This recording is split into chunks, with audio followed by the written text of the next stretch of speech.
Hey everybody, this first video is just to kind of introduce you to infographics. If you are watching this, it's either just to review a few things that maybe we went over in class, or maybe you were absent, and this is going to be your first time looking at some of this infographic information. So this video is strictly just to define infographics for you, show you a few examples, and tell you about what we're going for with this project.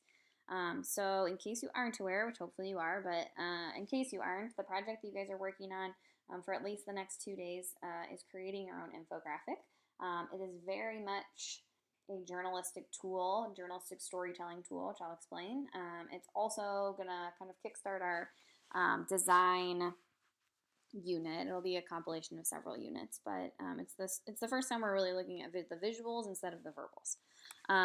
So before I get into some details here, just kind of off the bat, I want you to recognize that infographics are exactly what they sound like. They are graphics of information that we use for multiple different reasons, which I'll dive into a little bit. But yeah, you guys actually see them everywhere. You may just not realize it. So what kind of purpose do these infographics serve? That's obviously the first question here. So they serve several purposes. The first is that they catch attention. So you guys will notice if you look at some examples like in the newspaper, in the school newspaper, the North Star, on any websites that use them, any magazines that you're looking at, even sometimes on social media now, a lot of times actually, you'll see infographics and you'll notice that they stand out to you. They're usually the first things that you look at, maybe with the exception of photos, but sometimes photos are included in the infographics. But they definitely are meant to catch readers' attention. And typically a reader or viewer's eyes goes to an infographic before they go to a story. It doesn't mean they don't go to the story. It just means that these graphics draw the attention first, which can sometimes be a really good thing. They make content more understandable. A lot of times these infographics are created to give clarity to something else. Typically they will be combined with a story or a article on something else, and the infographic provides clarity to some of the facts of that article. For example, you may have a feature story about like a narrative feature story about a police officer. Maybe it's a day in the life of a police officer. The infographic might be about some facts and figures of the amount of cops in the United States and where most of them are, something like that, or the process to become a cop. To make things a little bit relevant to right now, we may have a big news feature on the election, and maybe the infographic is on the election process or the voting process, or something about who is voting where in America according to the polls, something like that. Those are all graphics that add to content and make content a little bit more understandable. Another way to think about this is how the easy access that they give to information. So for example, if you're in a science class and you're learning about photosynthesis, it's probably preferred for you and other students that you look at some sort of graphic to explain the photosynthesis process as opposed to reading a full chapter of text about photosynthesis. It just makes it a little bit more easy to read and understandable. The next bullet here says it positions you as an expert, which is based on research. So these infographics are not just from your head. They definitely come from information from other people, sometimes surveys or polls, and more than anything, they come from research. It's important that you have the right information because you are presenting yourself as an expert through these infographics. And then the last one, kind of mimicking the second bullet there, presents a different side of information in a better way than just words. I don't necessarily think that it's always better, but depending on the information, it can be better. So really it's just looking at different ways to tell the story, or adding another way to tell the story instead of replacing. So what are we striving for with these graphics? 4 big things here. We want these graphics to be interesting. You'll see in the directions that I say I want you guys to create something that is interesting to you, but I also want you to think of your audience. You could potentially be creating something here for the North Star newspaper, the Excalibur yearbook, or FHNtoday.com. So I want you to work on something that could be interesting to any student looking at your graphic. The second bullet there says I want it to be purposeful. So I want you to pick something that you care about, but make sure that thing that you pick is like worthy of making a graphic about instead of something that's just funny. Make sure that it's something worth it for high school students to look at. The third is that it should be easy to understand.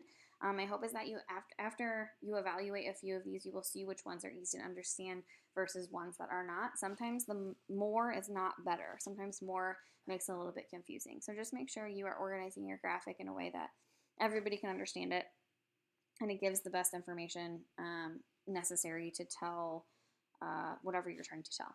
And then the last one is to make it eye-catching. And I know this is a little tough because we have not really talked about design at all.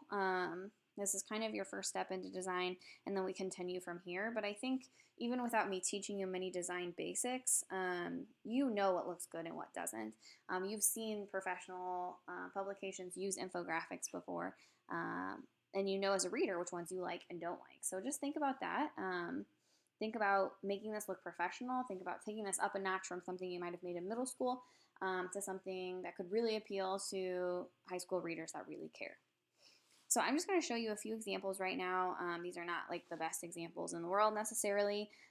If you guys want more examples, just Google infographics and you will see a ton.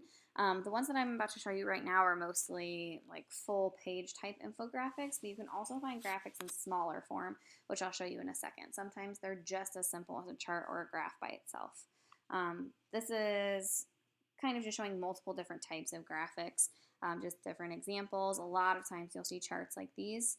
Most of these graphics contain, which you'll see too, instead of actual images like from a camera, they contain just illustrations that you can put in the graphics, which make them actually a little bit more professional looking. This one right here is about a high school sweet tooth and what kind of candy high school students eat and how often and where they buy them, which could be relevant in some cases. This was obviously done through survey. So this would be a survey example. It just presents the information in a little bit more visually appealing way. This one is about, this one is about cycling injuries. Could be relevant to some bicycle riders, or if there's a big race coming up, that could be interesting. It also gives some safety information and presents it, again, in a visual way. This one I think is laid out really nicely. I think of all of those we just looked at, it's the most organized. This is about student bullying. You see the effects of bullying there. And then on the side, you just see a lot of facts and figures. That's really what makes these graphics come to life, and I think what most of our readers are looking for. So pay attention to those percentages and numbers, and any maps like this are really helpful for our readers. This is just honestly a simple chart with icons, or a simple graph with icons here. It's talking about what people do, like how people spend their time. Obviously done by a poll or a survey, but you get the idea. This one is about energy and where it comes from and how much is used. You can see too that a lot of these have different themes. You'll see like a color scheme, like in this one we're talking yellow and purple. In this one we're looking at blues and reds. This one is a little bit more brighter colors, so you'll see patterns. It's not usually just randomized, like there's usually a process involved here. This one's pretty interesting. It has a little less, takes up a little less space and is a little less full of photos, but it takes one large photo and puts the information inside, which is really interesting.